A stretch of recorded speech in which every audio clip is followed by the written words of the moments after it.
മണ്ണിനെ മനസാലുഴുതു പൊന്മണി നീളെ വിതച്ചു ഉന്മത ഹൃദയം നന്നായി നീരലപേതു എന്നുള്ളിൽ നിന്നുള്ളിൽ പൊന്നറ തീർക്കുവാൻ എങ്ങെങ്ങും പൊൽകതിരായി സ്വപ്നം തീർക്കുവാൻ എന്നുള്ളിൽ നിന്നുള്ളിൽ പൊന്നറ തീർക്കുവാൻ എങ്ങെങ്ങും പൊൽകതിരായി സ്വപ്നം തീർക്കുവാൻ ഭീമാ ഭീമാ ഭീമാ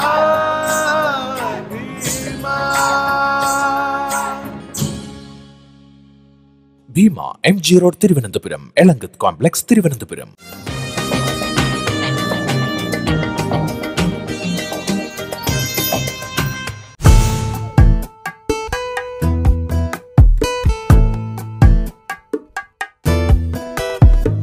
ഞാൻ കണ്ടിട്ടുണ്ട് ഇഷ്ടം പോലെ. ഈ ഹോട്ട്ന്ന് മാത്രമല്ല, Rachana Narayanankutty hot, Rachana Narayanankutty navel, Rachana Narayanankutty sexy, ഇതൊക്കെ ഞാനും കണ്ടിട്ടുണ്ട്. ഞാനിരുന്ന് ചിരിക്കാറുണ്ട്. ഇതെന്താ ഇപ്പം ഇതിനൊക്കെ പറയാ, നമ്മൾ അങ്ങനെ ഒന്ന് എക്സ്പോസ്ഡ് ആയിട്ട് നടക്കണില്ലെങ്കിലും കൂടി അത് ആൾക്കാർക്ക് അത് അങ്ങനെ ഒരു ഇൻട്രസ്റ്റ് ഉള്ളതുകൊണ്ടാണ് അങ്ങനെയൊക്കെ ചെയ്യണേ. എന്താ പറയുക, അത് കാണുമ്പോൾ എന്താ പറയുക, എനിക്കൊരു വിഷമമൊക്കെ തോന്നാറുണ്ട് സത്യമായിട്ടും. ആദ്യമൊക്കെ ഭയങ്കര വിഷമമായിരുന്നു. ഈവൻ ഫേസ്ബുക്കിൽ എൻ്റെ പേജിലെ കമൻസൊക്കെ ഭയങ്കര വൃത്തിയിട്ട മെസ്സേജസും ഭയങ്കര വൃത്തിയിട്ട കമൻസൊക്കെ വരാറുണ്ട്. അപ്പോൾ ഞാനിങ്ങനെ വായിച്ചു നോക്കും, ഈശ്വര ഇതൊക്കെ കേൾക്കാനായിരുന്നു ഞാൻ അഭിനയ രംഗത്തിലേക്ക് പോയത് എന്നൊക്കെ തോന്നും. പിന്നെ ഇപ്പം അതൊക്കെ വായിക്കുമ്പോൾ ചിരിയാ. ഒന്നുമില്ലെങ്കിൽ ആ കമൻറ്റ് ചെയ്യണവർക്ക് എന്നെ പറ്റി എന്താ അറിയാം, അവരൊക്കെ എന്താ അറിഞ്ഞിട്ടാണ് ഇങ്ങനെ കാണിക്കണേ. അവർക്കൊരു മനസ്സുഖം എന്ന് പറയണ പോലെ, ദർശന സുഖം സ്പർശന സുഖം എന്നൊക്കെ പറയണ പോലെ മനസ്സുഖം കിട്ടാൻ വേണ്ടിയാണ് അവരിങ്ങനെ ചെയ്യണതെന്ന് തോന്നുന്നു. അതിപ്പോൾ ഞാൻ ഒരാൾ വിചാരിച്ചത് മാറ്റാനൊന്നും പറ്റില്ല. എന്തായാലും ഞാൻ അങ്ങനെ ചെയ്യുന്നില്ല എന്ന് എനിക്ക് 100% ഉറപ്പുള്ളത് കൊണ്ട് അതിലെനിക്ക് യാതൊരു വിഷമമില്ല. എന്നെ അറിയുന്നവർക്ക് എന്നെ നന്നായിട്ട് അറിയാം, അറിയാത്തവർക്ക് ഇതുപോലെ ചൊറിയാം, അത്രയേ ഉള്ളൂ.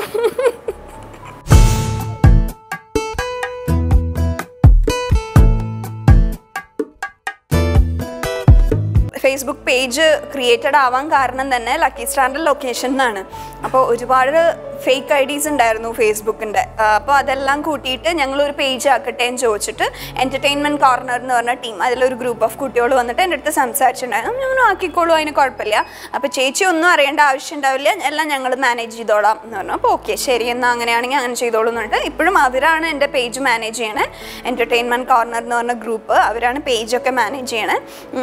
എന്തെങ്കിലും എൻ്റെ പേഴ്സണലായിട്ട് എനിക്ക് അറിയിക്കണം തോന്നാണ് എന്നുള്ള കാര്യങ്ങളൊക്കെ വരികയാണെങ്കിൽ ഞാൻ അവരുടെ അടുത്ത് പറയും, ഇന്നതൊന്ന് അപ്ലോഡ് ചെയ്യണേ എന്ന് പറയും. കൂടുതലും എനിക്ക് ഞാനായിട്ട് അവരോട് സജസ്റ്റ് ചെയ്യേണ്ട ഡാൻസിൻ്റെ കാര്യങ്ങളും എല്ലാമാണ്. അപ്പോൾ അങ്ങനത്തെ കാര്യങ്ങളൊക്കെ അവർ എൻ്റെ അടുത്ത് നിന്ന് ഫോട്ടോ കളക്ട് ചെയ്തിട്ടും അല്ലെങ്കിൽ എന്താണ് അപ്ഡേഷൻ എന്നുണ്ടെങ്കിൽ അതും എല്ലാം കളക്ട് ചെയ്തിട്ട് അവരാണ് ചെയ്യുക.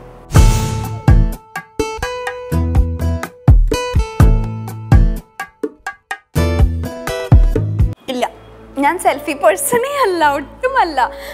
എൻ്റെ ഫേസ്ബുക്കിൽ സെൽഫി ഇമേജസ് വേണമെങ്കിൽ 1 or 2 മാത്രമേ കാണാൻ പറ്റുള്ളൂ. അത് ഇപ്പം ഈ അടുത്ത് കണ്ട പടം മേ ബി എൻ്റെ ഫ്രണ്ട്സിൻ്റെ ഭാവന, സരിയു, ഷഫ്ന, ശ്രുത എല്ലാവരും കൂടിയിട്ട് ഞങ്ങളൊരു കൂടി.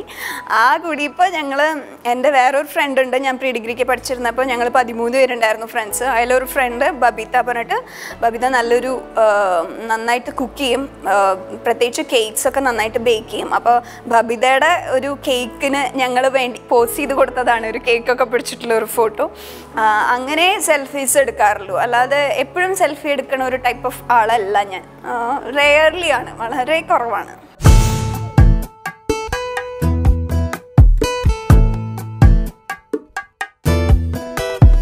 ഒരുപാട് പേരുണ്ട്. ഇപ്പോൾ പറഞ്ഞ പോലെ ഭാവന എല്ലാവരുടെയും ഫ്രണ്ടാണ്, അതുകൊണ്ട് ഭാവനയ്ക്ക് തന്നെ ഇപ്പം അടുത്തുണ്ടാവും. ഭാവനയുണ്ട്, സറിയുണ്ട്, ഷഫ്ന ഉണ്ട്, ശൃന്ദ ഉണ്ട്, ശ്രുത ഉണ്ട്, പിന്നെ എൻ്റെ മറിമായത്തിലെ ഞങ്ങളുടെ മണ്ടോദരി സ്നേഹക്കുട്ടി, സ്നേഹൻ്റെ നല്ലൊരു ഫ്രണ്ടാണ്. ഇങ്ങനെ കുറച്ച് ക്ലോസ് ഫ്രണ്ട്സ് ഉണ്ട്.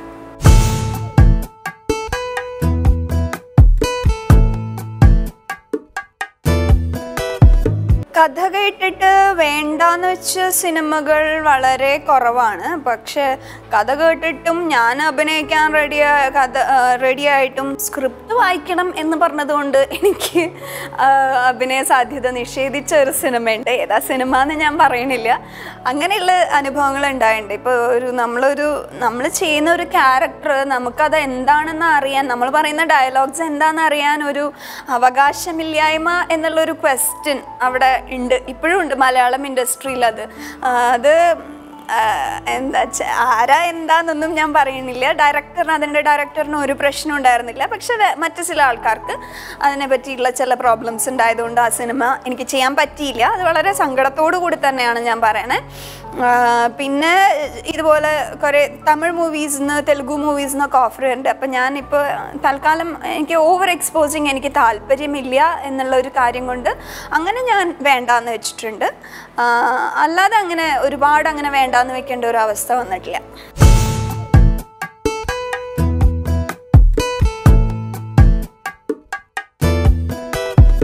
ചെയ്യും.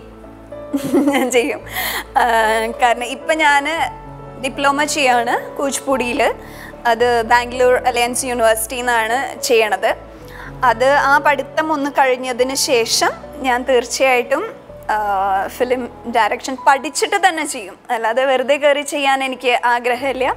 ചെയ്യുമ്പോൾ ഒരു നല്ല മൂവി തന്നെ ചെയ്യണം എന്നുണ്ട്. അപ്പോൾ അതെന്താണ് എങ്ങനെയാണെന്നൊന്ന് പഠിച്ചിട്ട് തന്നെ വ്യക്തമായി പഠിച്ചിട്ട് തന്നെ ചെയ്യുള്ളൂ. നല്ലൊരു ഇൻസ്റ്റിറ്റ്യൂഷനിൽ ജോയിൻ ചെയ്യണം എന്നുണ്ട്. മൈൻഡ് സ്ക്രീനിൽ ജോയിൻ ചെയ്യണം എന്നാണ് ആഗ്രഹം. ചെയ്യും. ഡയറക്ടറാവും ഞാൻ എവിടെയെങ്കിലും.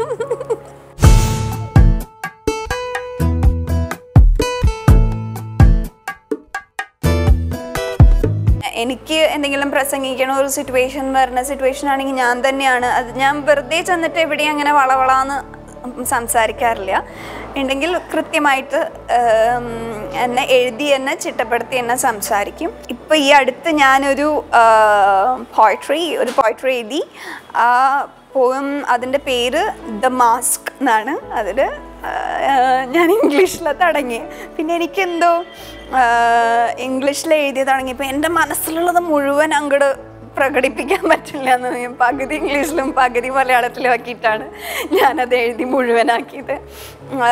അത് വേറൊന്നും കൊണ്ടല്ല. നമ്മൾ എന്തൊക്കെ പറഞ്ഞാലും ഞാനിപ്പോൾ ഒരു ഇംഗ്ലീഷ് പഠിച്ച കുട്ടിയാണ്, പഠിപ്പിക്കണ കുട്ടിയാണ്, ബുക്സ് വായിക്കണ കുട്ടിയാണ്. എല്ലാം ആണെങ്കിലും എപ്പോഴും നമുക്ക് നമ്മുടെ മലയാളം അല്ലെങ്കിൽ നമ്മുടെ ഒരു മാതൃഭാഷയ്ക്ക് കിട്ടുന്ന ആ ഒരു ഫ്ലുവൻസി, വേറെ ആ ഒരു ഡെപ്ത്ത് വേറെ ഭാഷയിൽ കിട്ടുമോ എന്ന് ചോദിച്ചു കഴിഞ്ഞാൽ അതെനിക്കിപ്പോഴും സംശയമാണ്. കാരണം അതിപ്പോൾ ഫോറിനേഴ്സ് ആവട്ടെ, വെസ്റ്റേൺ പീപ്പിൾ ആവട്ടെ, അവർക്ക് പല ലാംഗ്വേജസിൽ അവർക്ക് പ്രാവീണ്യം ഉണ്ടാവാം.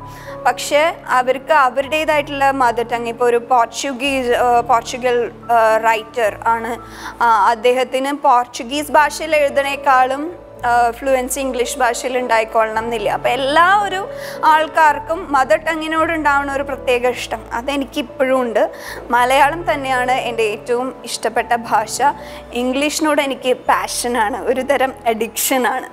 അതാണ് എൻ്റെ ഇംഗ്ലീഷുമായിട്ടുള്ള ബന്ധം.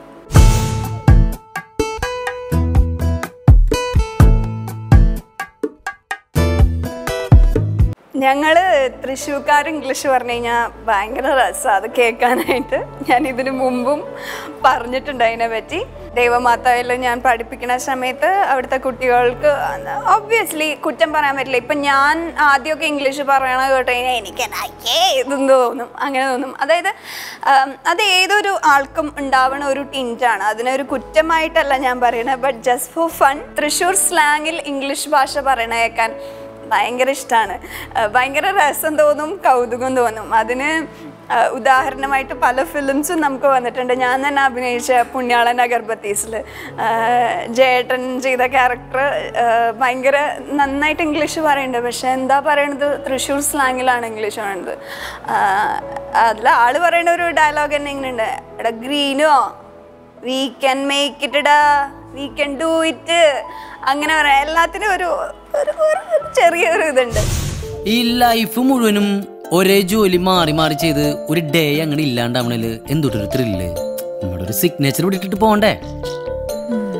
എന്നെ കല്യാണം കഴിച്ച കുട്ടിക്ക് 2 ഓപ്ഷനാണ് ഉണ്ടാവുക. ഒന്നില്ലെങ്കിൽ ഒരു അംബാനിയുടെ ഭാര്യയായിട്ട് ജീവിക്കാം, അല്ലെങ്കിൽ ഒരു പ്രാന്തന്റെ ഭാര്യയായിട്ട് ജീവിക്കേണ്ടി വരും. രണ്ടിലൊന്ന് എന്തായാലും സംഭവിക്കും. ഒരു കോമൺ മാൻ്റെ ഭാര്യയായിട്ട് ലൈഫ് കംഫർട്ടായിട്ട് ജീവിക്കാൻ ആഗ്രഹിച്ച കുട്ടി വേറെ ആളെ നോക്കിക്കോളും. അവസാനം എന്നെ കല്യാണം കഴിച്ചിട്ട് കുറ്റം പറയരുതിട്ടാ. You just relax and think and let me know the details. എനിക്ക് ഞാൻ ഫ്രണ്ട്സിൻ്റെ ഇടയിൽ സംസാരിക്കുന്ന സമയത്ത് തന്നെ നമ്മൾ ബാക്കിയുള്ളവരെ ഇങ്ങനെ ചെയറപ്പ് ചെയ്യാനായിട്ട് കുറച്ചിങ്ങനെ പ്രോത്സാഹിപ്പിക്കാനായിട്ട് നമ്മൾ പറയണ ഒരു സംഭവമാണിത്. ഇപ്പോൾ ഫോറിനേഴ്സൊക്കെ ആണെങ്കിൽ അവർ പറയും "Hey dear, you can do it" എന്ന് പറഞ്ഞിട്ട് അങ്ങനെയാണ് പ്രോത്സാഹിപ്പിക്കുക. പക്ഷെ നമ്മൾ തൃശ്ശൂർക്കാർ പറയാ "ഡിയറേ യു ക്യാൻ ഡു ഇറ്റടാ, യു പേടാട്ടാ." ഇടയിൽ മലയാളം ഭാഷയും കയറി വരും. പേടാന്ന് പറഞ്ഞാൽ എന്താ പറയുക, നല്ല ഇമ്പാക്റ്റിൽ ചെയ്യാൻ പറ്റും എന്നുള്ളതാണ് അതുകൊണ്ട് ഉദ്ദേശിക്കണേ. നീ പെടച്ചോട്ടാ, നീ സൂപ്പർ ആക്കണം ട്ടാ, സൂപ്പർ എന്നുള്ള ഒരു ഇതിലാണ് പറയണേ. ഇംഗ്ലീഷ് പറയുമ്പോൾ അതിൻ്റെ ഇടയിൽ എന്തായാലും മലയാളം വരും, തൃശ്ശൂർക്കാർക്ക് പ്രത്യേകിച്ച്.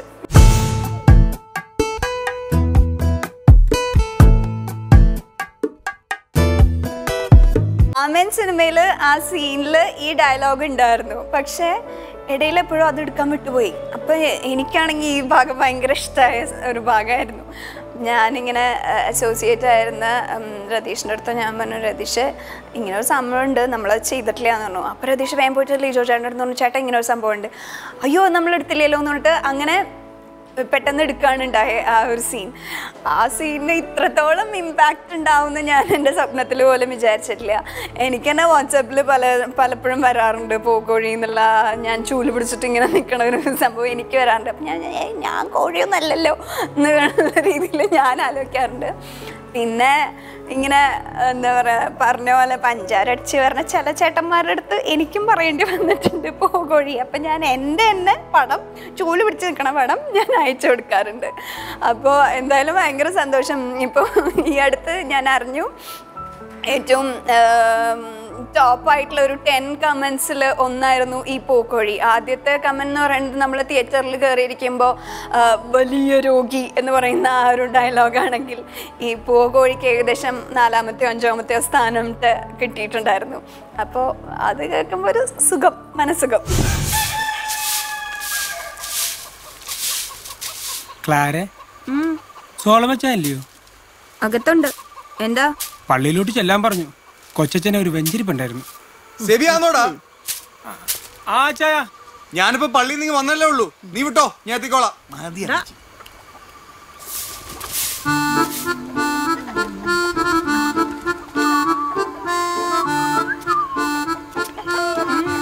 ഇച്ചിരി വെള്ളം കിട്ടൂലാരെ? ഇല്ലാന്ന് ദാഹിച്ചിട്ടല്ലേടി?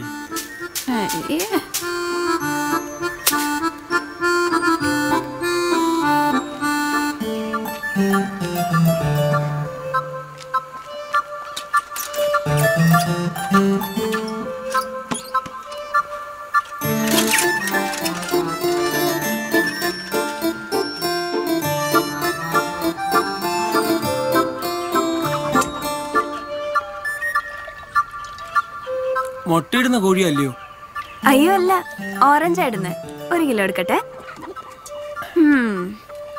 സെബിസ്റ്റന പാത്രം തന്നെ, എനിക്ക് വേറെ പണിയുള്ളതാ. ആ പിന്നെ ഒന്ന് എന്നേ, പട്ടികയുടെ ഇടയിൽ വെച്ച കടലാസ് ഞാൻ കണ്ടു. കഷ്ടപ്പെട്ടല്ലേ? ഇങ്ങനെയൊക്കെ വെള്ളം കുടിച്ചാലേ മൂത്രമൊഴിക്കാനായി നേരം കാണത്തുള്ളൂ. നീ ഇതുവരെ പോയില്ലായിരുന്നു? വള്ളത്തിലേക്ക് ഞാൻ വിട്ടു. പ്രസവത്തിന് വന്നായിരുന്നോടാ? പോകഴി.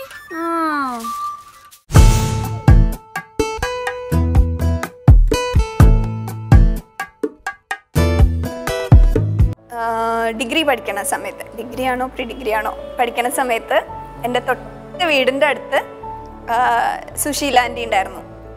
എൻ്റെ ഫ്രണ്ട് നിഷയുടെ അച്ഛനും അമ്മയും പ്രകാശേട്ടനും സുശീല ആൻറ്റി. അപ്പോൾ സുശീല ആൻറ്റിയാണ് എൻ്റെ അടുത്ത് ആദ്യമായിട്ട് പറയണത്. അന്ന് നയൻതാര അഭിനയിച്ച് തുടങ്ങിയ ഫസ്റ്റ് മൂവി വന്ന ആ സമയത്ത് ഞാൻ ഇപ്പോഴും ഓർമ്മയുണ്ട് എനിക്ക്. ഞാൻ അവിടെ എൻ്റെ വീടിൻ്റെ അടുത്ത് ആര്യമ്പാടം ഒരു സർവോദയം സ്കൂളിൽ ഡാൻസ് ക്ലാസ് എടുക്കാൻ പോയിട്ടുണ്ടായിരുന്നു. പോയിട്ട് തിരിച്ചു വരുന്ന വഴിയാണ്. അപ്പോൾ ഒരു ലൈറ്റ് പിസ്ത ഗ്രീനിൽ സിൽവർ ബോർഡറുള്ള ഒരു സാരി ഉടുത്തിട്ടാണ് ഞാൻ വന്ന് ഇറങ്ങിയത്, ഓട്ടോന്ന് ഇറങ്ങിയത്. അപ്പോൾ സുശീല ആൻറ്റി പറഞ്ഞു, നിന്നിപ്പോൾ കാണാൻ നയൻതാരയുടെ പോലെ ഉണ്ടല്ലോ എന്ന് പറഞ്ഞു. അയ്യോ എന്ന് പറഞ്ഞിട്ട് അന്ന് ഞാൻ നാണിച്ചു. പക്ഷെ ഇപ്പം ഞാൻ പറയാം നയൻതാരയ്ക്ക് എൻ്റെ ചായ ഉണ്ടെന്നാണ്. എനിക്ക് നയൻതാരയുടെ ചായ ഉണ്ടെന്നല്ല.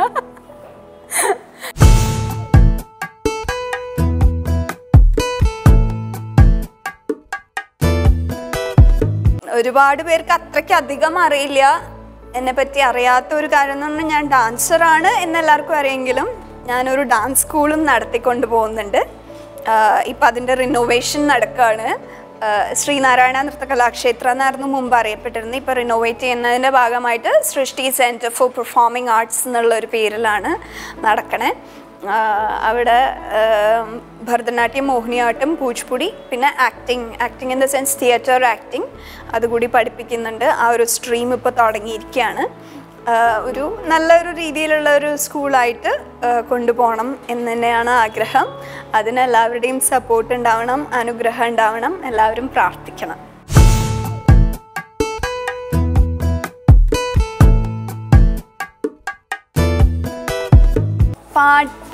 പാട്ട് ഇപ്പോഴും എൻ്റെ സ്വപ്നമാണ്. ആ സ്വപ്നം യാഥാർത്ഥ്യമാക്കാൻ വേണ്ടി ഞാൻ പലപ്പോഴും ശ്രമിക്കാറുണ്ട്. എന്താ പറയുക, അത്രയ്ക്ക് അടുത്ത് എനിക്ക് എത്താൻ പറ്റിയിട്ടില്ല എന്നുള്ളത് എനിക്ക് ഉറപ്പാണ്.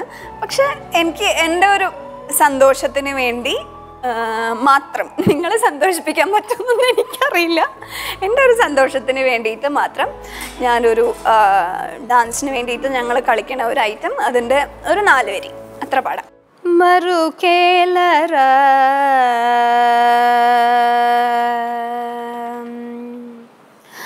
മറു കേലര ഓ രാഘവ മറു കേലര ഓ രാഘവ മറു കേലര ഓ രാഘവ മറു കേലര ഓ രാഘവ.